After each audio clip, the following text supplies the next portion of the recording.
Okay, welcome to the Hockey News Anaheim Ducks show. My name is Patrick Present, welcomed in by Derek Lee. Derek, how are we this summer? Doing pretty well. It's always exciting to talk about hockey, especially when there's not a lot going on. So this is great to get kind of the juices flowing.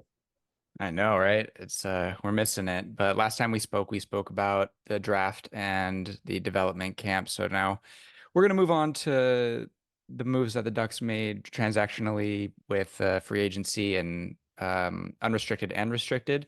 And I think where I want to start here is the July 1st. The biggest news of the offseason might be the lack of news because on July 1st, the Ducks were very quiet and teams in their similar situations were making moves right and left, and big money was flying off the boards, and the Ducks were left with not much to show for ju their July 1st. So, take us back to July 1st, and what were your thoughts on that day? Yeah, well, I mean, even before the official kind of signing deadline began for teams to be able to make deals official, we saw a lot of names coming off the board already and a lot of money being thrown around, like you said. And Anaheim was nowhere to be seen. And I don't think that's necessarily a bad thing, just because they do have the cap space to kind of give those big money deals out doesn't necessarily mean they have to. And it looked like they were prepared and ready to offer some of those premier free agents big long-term contracts. There was rumors that they offered Steven Stamkos and Jonathan Marchessault long-term deals, and those deals ended up being potentially bigger in money and term than the ones they ended up getting from the Nashville Predators. So it's not to say that the Ducks didn't necessarily try. They did try, and they kind of just were not the preferred destination for those players. Right? So, the names that we thought made the most sense from months ago was, the Marchessaults and Stamkos, Roy and Pesci on the back end. And those guys all signed monster contracts. At least, like Stamkos's was 4 by 8, and Marchessault's was 5 by 5.5, 5 by 5.5. And and from all indications, Verbeek had um, exceeded those terms. And yeah, like you said, they just weren't the destination because where the Ducks are in the standings right now, and that's okay because you know I said this I can't remember when one of the articles that I wrote that you look at the moves that San Jose and Chicago, Columbus made, where they're kind of making these moves to elevate and support their younger players.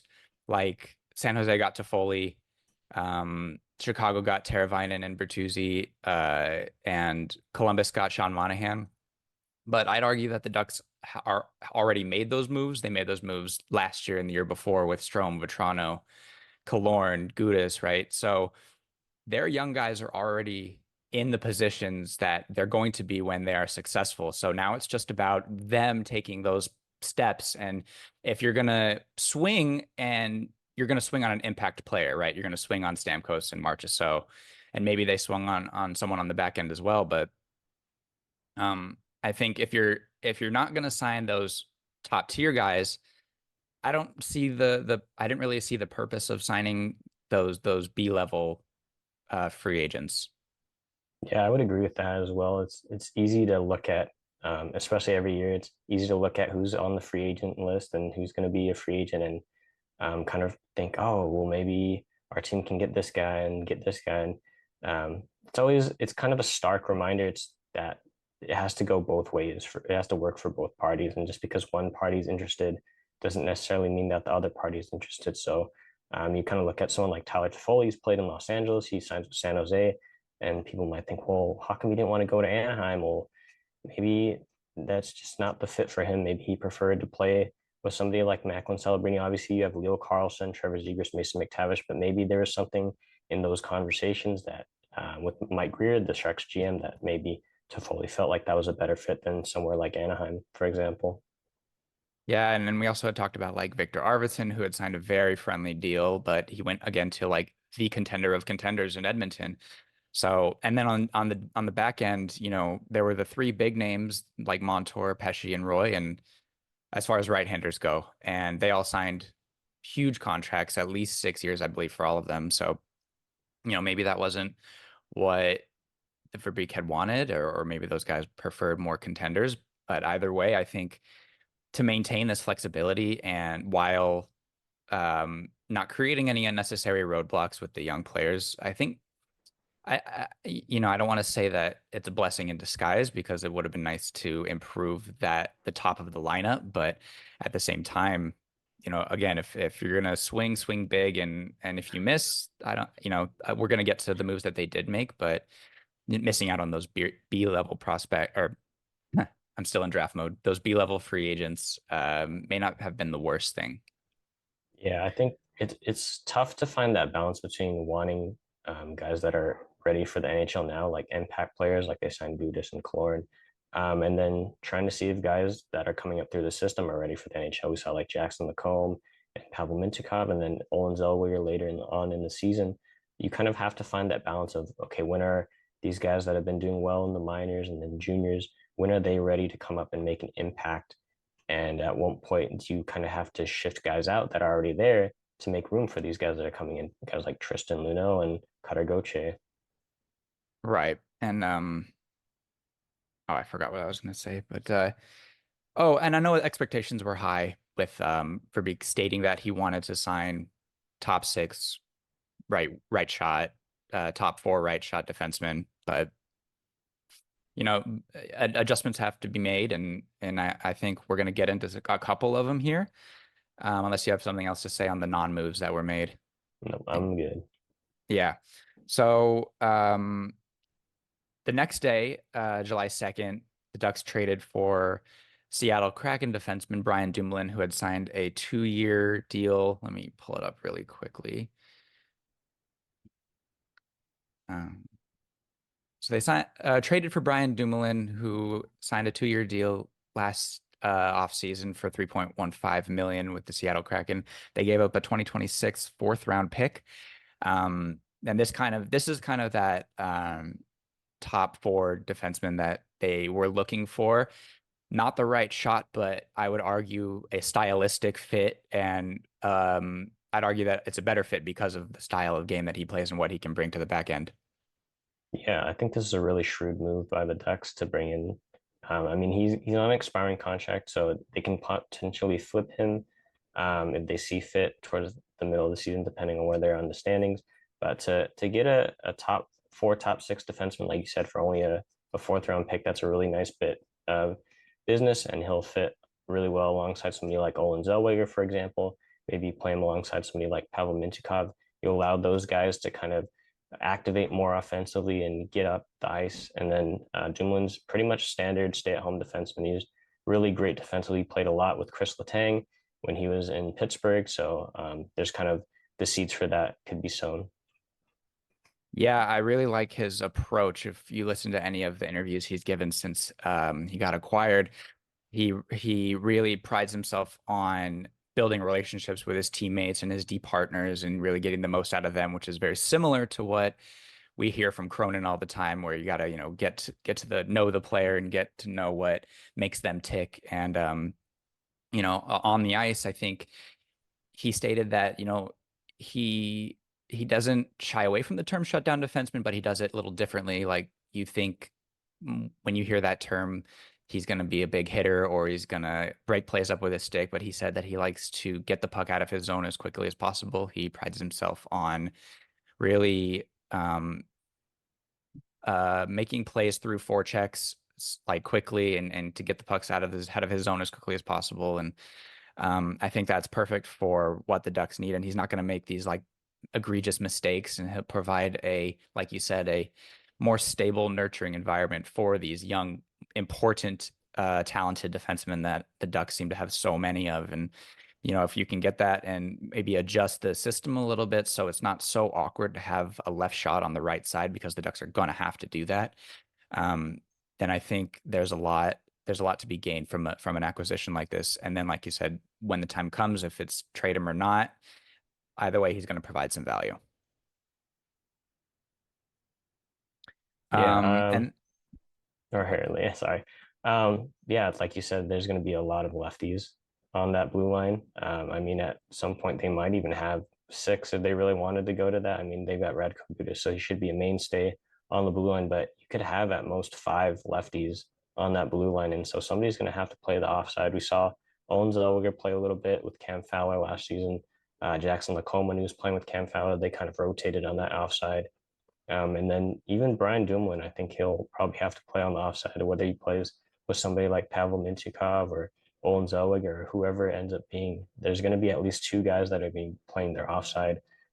So it's really important that they kind of do tweak the system a little bit, like you said, in order to make sure that guys on their offside aren't getting pressured too much and they're not becoming a weak spot in that when they're exiting the zone. Yeah, and there is proof that having more lefties and righties on the blue line, it's not this like it's not obviously a preference, but the Florida Panthers last year, Vegas Golden Knights the year before, each won with four lefties and two righties, making up their six-man blue line. So it's not like it can't be done. It just, like we've been saying, gotta tweak the system a little bit to where everything just not right up the boards, up the boards, up the boards, and maybe, have forward support a little lower and kind of help them out on their offside. And then moving on the very next day, um, the Ducks kind of solidified their middle six, bottom six forward unit and acquired Robbie Fabbri from the Detroit Red Wings, along with a 2025 fourth round pick in exchange for goaltending prospect Gage Alexander. This move was pretty shrewd as well. Fabbri has a 1 year and $4 million left on his contract and no trade limitations. So I really was not expecting a move like this, but it was pretty welcome considering the talent he brings. It's just he's been injured a little bit. But what do you think of this one? Yeah, I mean, this is basically a cap dump for Detroit. They basically paid the Ducks to take on Fabry's contract. I mean, like you said, he's been hurt a lot. I think he's torn his ACL twice, and I think it was the same one to going back to 2019, 2020, when he was I with the think it's Blues sorry, I think he tore it three times three throughout his times. entire Wow, career. yeah. Yeah, but So different ones. So having both of your ACLs torn, I mean, that's brutal. Just not only at like for performance, but just on your body and having to rehab so much. But um, yeah, when Fabbri is healthy, though, I think he can be kind of that depth scorer that the Ducks have been looking for. I mean, Verbeek said he wasn't exactly happy with the production that he was getting from the bottom six, so this certainly kind of helps shore that up as long as he's healthy. I think that's kind of a big if in terms of where he could slot into the lineup. I think he could be a good third, fourth line player. I'm not exactly sure like how much he would play into special teams, maybe somebody that can play on the penalty kill. But yeah, like the move is it's no risk and high reward because you got a draft pick for him and you didn't really have to give up anything. Gage Alexander was probably fourth or fifth on the goaltending depth chart in terms of just the prospects alone. Like not even considering John Gibson and Lukas Dostal, but just the goaltenders that the Ducks have in the pipeline. Like Gage Alexander had kind of fallen out of favor because of the tough season that he'd had. So I really like this move from a Ducks perspective. Just from a hockey perspective, like getting a guy and then getting a draft pick to take from. Usually that's kind of the sign of a player that the team that's trading away doesn't necessarily want. But this is somebody that Pat Verbeek has familiarity with dating back to his time in Detroit. So maybe they can kind of figure things out. And as I think as long as he stays healthy, then this is a really good move for the Ducks. Yeah, like you said, trading from a position of strength to address an area of weakness sounds similar, obviously not to the same extent as the Drysdale Gauthier deal, where, the Ducks have drafted so many goaltenders over the past 5 years that, one of them is expendable when a guy like Fabbri comes available and they get a pick to kind of replace the pick that they had to give up for Brian Dumoulin. And like like the on ice fit makes complete sense. Like you said, Patrick is very familiar with his game, but he plays that kind of like north south forechecking style, and obviously has a nose for the net. Like 18 goals in 68 games last year isn't too shabby. So the health obviously is a big thing, but even when he's not healthy, the Ducks obviously have all this young talent that can come in and take that ice time and this could, and then it's a contract year for the guy, and he's probably looking to make the most out of this opportunity as well. And there's definitely opportunity to be had in Anaheim, and based on where he is in the lineup, he could be playing with some very, very talented young players. You want to move on to RFAs, unless you have anything else to say? Nope. Yeah, I'm good there. All right, so let's rewind to the day before free agency opened, June 30th, when we got news that um, the Ducks extended qualifying offers to Regenda, Nikita Nesterenko, and Jackson Lacombe. And they had been negotiating with Brett Leeson and Euro Vakanainen. But before they did that, they signed Isaac Lundestrom, who was due a $1.8 million qualifying offer. They signed into a 1 year, $1.5 million deal. And obviously he'll be an RFA when that expires. But this one was a little surprising to see, uh, Verbeek not really give up on Lundestrom just yet. What do you think? Yeah, I thought, well, usually when you see that a guy doesn't get a qualifying offer, kind of like Sonny Milano a few years back, you kind of expect that the player is going to move on and that the team that's kind of a mutual breakup, so to speak. Um, but Lundstrom coming back, I think that basically locks down the fourth line center position. I think depending on where you go with the rest of Zegers, McTavish, Carlson, and Strome, like Isaac Lundstrom's kind of locked into that fourth line center position. So I think getting him for a little bit under what his qualifying offer would be is nice. And just because he didn't really play a lot last season because he was coming back from his torn Achilles, maybe he felt, or maybe the team kind of felt like with a full training camp and full preseason under his belt, he can have a little bit better performance. And just because of the familiarity that they have with him, they feel comfortable with keeping someone like that as the fourth line center as opposed to going out and maybe getting someone else on a 1 year deal. So I think that's a deal that works for both team or both parties. Yeah, it's good to see him get a shot like this. Just like time and time again, I've really wanted him to get an opportunity, to try to develop his offensive game, and he did get a little more opportunity last season because Cronin didn't run such a strict matchup rotation with his forward group where, Lundestrom and Silverberg were constantly against the top line. They kind of actually got more even ice time, and while Lundestrom didn't display a ton of offense, now um I think a fourth line role where he's not expected to makes complete sense, and can bring obviously his penalty killing prowess and not having to go up against opposing top six lines. I think will I'm not going to say there's like offense to be unearthed there, but it'll definitely make his life quite a lot easier. Um, but yeah, at 24 years old, and there's the skating talent and the ability to transition pucks from the defensive zone to the offensive zone, and that it can be important. So I'm glad to see him get an opportunity here. Um, okay, so and then the next day we got the contracts for Leeson and Vakanainen. We'll start with Leeson. Leeson got a 1 year deal worth 1.05 million. Um, Leeson, I thought showed flashes of, I wouldn't say dominance, but definitely flashes of effectiveness, transition, and a nose for the net at times. I liked the player, liked what he showed, and I'm interested to see how he progresses in a more consistent, hopefully, bottom six role. What do you think about Brett Leeson? Yeah, I think he had a lot of versatility. I mean, at times he was playing on the second and third line, and he showed that he can be a scorer. I think it was the game against the Blackhawks. He had two really nice goals, just coming down the wing and ripping it past the goaltender. So he certainly has the versatility to play up and down the lineup. I think, like you said, he's going to be kind of in a bottom six role more permanently this upcoming season, as long as everybody's healthy. Um, it was really a tough for me. It was tough to figure out whether he would be back or not, just because Verbeek had talked about the protection not being satisfactory from a bottom six perspective, and maybe Brett Leeson would end up being one of the casualties of that. But he gets another deal, and I think this is kind of like a show me deal. It's like if you do well, then you get another contract, and if not, they can just kind of cut bait on him But like you said, he did have flashes. And I think that he's also a really strong penalty killer as well. So he's not just doing everything at even strength or 5-on-5. He's kind of making things work on special teams as well. And he's proven that he can be an offensive threat on the penalty kill as well.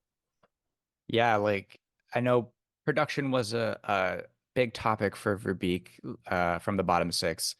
But 22 points in 68 games, including 11 goals, that's prototypical fourth line production from a successful team. So I think holding on to Brett Leason's smart a really smart move from Verbeek here. And then Vakanainen got 1 year and $1.1 million to kind of solidify the bottom of the Ducks defensive unit. He was the healthiest he'd ever been last season, playing 68 games, which was really heartwarming and good to see from that guy who was just a really steady presence back there. Yeah, I mean, he's basically he's the prototypical defensive defenseman. I mean, in a way, he's kind of I would say he's maybe even like a younger Brian Dumoulin. Like just the way he plays is very like defensive minded. And we saw especially when he played with Radko Gudas, they kind of just shut down any line that they were out there to face. It's going to be tough once again for him to kind of crack the lineup on a regular basis, especially now that they have Dumoulin. You expect maybe Tristan Luneau to kind of be pushing for a starting spot as well, and then depending on where Owen Zellweger ends up too, that's a lot of players on the blue line. So I think this is also kind of like a show me deal. It's well, we're bringing you back, and if you can kind of stay productive or not productive because he's not exactly a point producer, but just stay healthy first of all, and be in the lineup on a regular basis, then maybe that's something that can kind of help him boost his value for next offseason, whether that's with the Ducks or with another team, and kind of continue to recoup his value of from where he was when he first became an NHLer. Yeah, I think stability and consistency were really hard to come by for the Ducks last year with the injuries and all the young players in the lineup. So having someone like Vakanainen there who can just be inserted into a lineup if a young guy is going through a cold spell or if there's injury, and just to have like a guy that can limit that volatility and you know what you're going to get on a nightly basis can be very useful and just kind of raise the tide a little bit with his, like, yeah, I love that Brian, like younger Brian Dumoulin comparison because, he does kind of the same things where he kind of just gets body position and doesn't relent. And, he's not going to make these huge mistakes that's going to cost. And if he does end up playing with a younger defenseman, they can kind of rely on him to not stray too far from his responsibilities.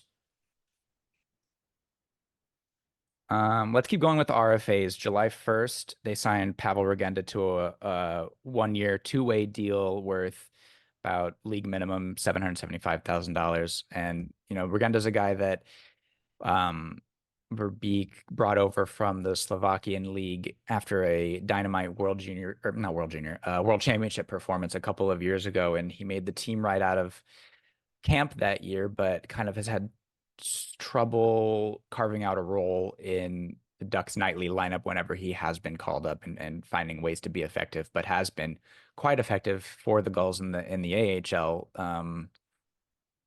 Yeah, give me your thoughts on Regenda here.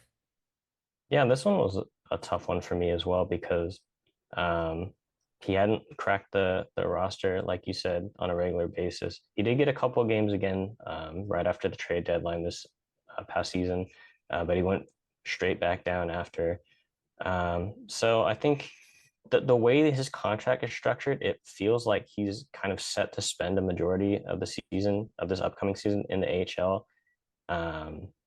But the bottom six is kind of in flux. I mean, you got guys like we'll talk about him later, but Jansen Harkins, maybe Carson Meyer, and then you got Nikita Nesterenko as well.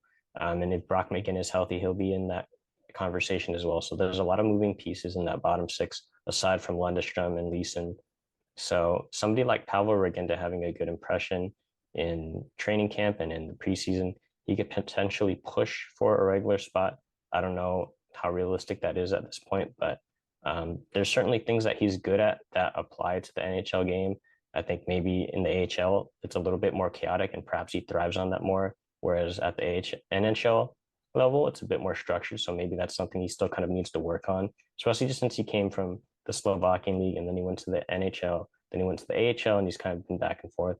Because he's shown when he's played for like Slovakia at the World Championships, he's a good player and he knows what the spaces to get to. So maybe just another season of playing in North America and kind of figuring out what his role is as an NHLer, then he can turn that into a full-time role. Yeah, and he does a lot of the things that the Ducks preach, forechecking and getting to the tight areas in front of the net and stuff. And he's really effective from that spot and scored a lot of goals from right around the crease in the AHL. And when Verbeek states that he wants more production from the bottom six, it's hard to be like, well, or it's hard not to just say, well, you have Pavel Regenda there, scoring 20 goals in 54 games in the AHL. Just plug him in, and that makes complete sense. But he's got to earn it, and he's got to, prove that he can play, within that system and structure that you were talking about. So yeah, I like that. And creating an environment of competition again with guys like McGinn and Harkins and Nestorenko too isn't the worst thing as well. Like someone's got to earn that role and stick. And then Mm. speaking of Nestorenko, acquired in the John Klingberg deal at a couple deadlines ago, signed a 1 year deal worth about 875,000. There's a lot of skill in this player. He um, was productive in college and had some adjusting to do when coming over to the AHL, but I think there's some undeniable talent there as well. Yeah, and Nestorenko's a fifth round pick, so I mean, a lot of the time you don't expect them to even make it to the NHL. But you've seen like guys like Troy Terry is a fifth round pick out of college too, and the player that he's turned into. And I think the organization definitely values Nestorenko a lot. I mean, he played in a top six role for most of the season in the AHL. He got a couple games again this season, and I think that the way that he's kind of developed over the course of this season, I think the organization is really happy with it as well because I asked Greg Cronin after one of Nestorenko's first few games of the season. I asked him what do you think he's kind of done differently as opposed to the beginning of the season. And Cronin said, well, he was a really different player coming out of training camp. Like he tried to do all these fancy moves, and he wasn't really sticking to what makes him good as a player, which is forechecking and getting in as the first man and kind of taking the puck away from guys on the forecheck. And he said that he was doing a lot better at that, and that was because of the development that he's been able to do with Matt McElvain and the rest of the coaching staff down in San Diego. So I think this is a really big season for Nestorenko. Whether he makes the team out of camp or he's in the AHL, I don't think that's necessarily a bad thing. He's still really young. If he's playing in a top six role again in the AHL, that's good for him because he gets to play more. But I think the hope is that at some point he will transition to the NHL and become one of those strong bottom six kind of checking forwards that have a little bit of offensive ability. Yeah, because he is a really good puck handler, and when you watch him, he can really snipe it too. But I think a lot of the value that he would bring to the NHL has to do with his ability to get the puck back and really pressure defenders on the forecheck, like you said, and kind of stay in those proper lanes to limit opposing offense, which is a perfect, bottom six kind of player, and then, can kind of capitalize on those mistakes that he creates. So kind of simplifying his game and finding that role as maybe not the go-to guy, but really kind of polishing his defensive game is seems like that's his path to the NHL, and that's kind of and it seems like there's some buy-in from Nestorenko as well. And then so let's get into a couple of moves that the Ducks made to solidify, I guess, their bubble, the AHL NHL bubble. Jansen Harkins signed a 2 year deal worth nearly $800,000. Um, this kind of screams like the Brock McGinn kind of, if there's an injury, there you go, there's your guy. But I'm not like he'll be looking to earn a spot out of camp, obviously. But if everything goes according to plan, shouldn't see much NHL time. What do you think? Yeah, I don't know too much about Jansen Harkins aside from the fact that he was the guy that hit Jamie Drysdale and kind of knocked him That's out for right. a little bit. But from the little that I've seen, yeah, he's kind of just like a depth forward, somebody that'll be in the bottom six, can kind of shift in and out when guys are hurt. Um, and I think Carson Meyer is kind of the same vein as that. They also signed him to a 1 year, two-way contract. So those are kind of the two main free agent moves that the Ducks made this offseason, which is kind of weird to think about, um, given what Pat Verbeek said that they wanted to do. But again, what you want to do and what ends up happening doesn't always go the way that you want it, especially when the team hasn't been that great performance wise for the last however many years. Um, but I think things are still kind of looking up because if you have a lot of the core pieces already, then you shouldn't have to add so much from an external perspective. So, um, yeah, I don't really have too much to say on either of those guys, but No, just that they're like just going through their stats, they're very productive AHL players who haven't really found that same kind of spark at the NHL level, which is fine. But like we've been talking about these players that are going to be very important for the Ducks' future, like Nathan Gaucher and Nikita Nesterenko, maybe, and Nico Mijatovic. They need some of this veteran presence in the AHL to kind of just like with the Ducks, getting Killorn and Gudas and all of them to kind of raise that tide and kind of nurture and support those players who are going to be important pieces with the Ducks eventually.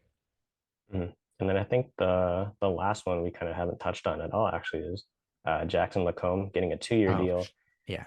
And I think a lot of people were kind of surprised at him not getting more than a 925 cap hit per year for his 2 year deal. I don't think that's too big of a deal just because like he signed his contract out of college. He played, I think it was like 2 games in that season after his career ended with Minnesota. So he's only had one full year. He did play a lot, um, especially in a role that maybe he shouldn't have been pushed into right away. He was playing top pair minutes with Cam Fowler on his offside. And that's basically straight out of college still because he only played a handful of games. So I think for the role that he played, he probably should have deserved more. But based on kind of his statistics and his service time, he kind of got a contract that makes sense for both parties. And then once the contract ends, if he's still playing a significant role, he's going to get a really big pay bump. So this will definitely be a big season for him as well, depending on if he plays with someone like Radko Gudas, where he was really strong. They were a great pairing, or if he plays with someone else, maybe he plays with Pavel Mintyukov. Those guys played a little bit last year when there's kind of trades and injuries going around, and they were pretty productive for the most part. Yeah, I think Jackson Lacombe deserves a lot of credit for his season last year. It's not easy to go from the NCAA to the NHL, and he was asked to do a lot. He was asked to play literally every position in the lineup from, top pairing left shot to bottom pairing right shot. And, and to change his role, he was a power play one guy for Minnesota and had to play, he barely saw any power play time and I don't think, that's probably not in the cards for him in his NHL career with the Ducks, just based on who the Ducks have on their back end, Zellweger, Mintyukov, Luneau even. So he deserves credit for um kind of changing his game and performing the role that he was asked to perform. And he does have offensive ability. He can jump into plays and um just like Dumoulin, gets pucks out of the zone quickly and has a really nice first pass and can retrieve pucks, win body position. He was on the penalty kill quite a bit. So, um, yeah, I really enjoyed watching Lacombe in his rookie season, and I'm excited to see what he can bring and, the further adjustments he can make because he's going to have to adjust more as well. Yeah, I think we saw it right from the beginning. I mean, even in the Carolina game, that first home game of the season, he had that really nice play to keep the puck in and then move it over. And eventually Ryan Strom got that goal. And or not Ryan Strom, Pavel Mintyukov got his first Yeah. goal. So that play already kind of highlighted Lacombe's strengths and what he was good at. And like you said, his skating is just really, really nice. And his passing. Um, and just the way he's been able to change his role, going from kind of a power play guy, now he plays mostly on the penalty kill. He was relied a lot, I feel like, on the penalty kill this past season, along with Gudis. And depending on where they play, I think I would like to see that pairing kind of stay together, and then you kind of figure out the rest. But we'll see how that goes for the upcoming season. Yeah, and then I just want to ask before we have to go here, do you think there's another move to be made before the season starts here?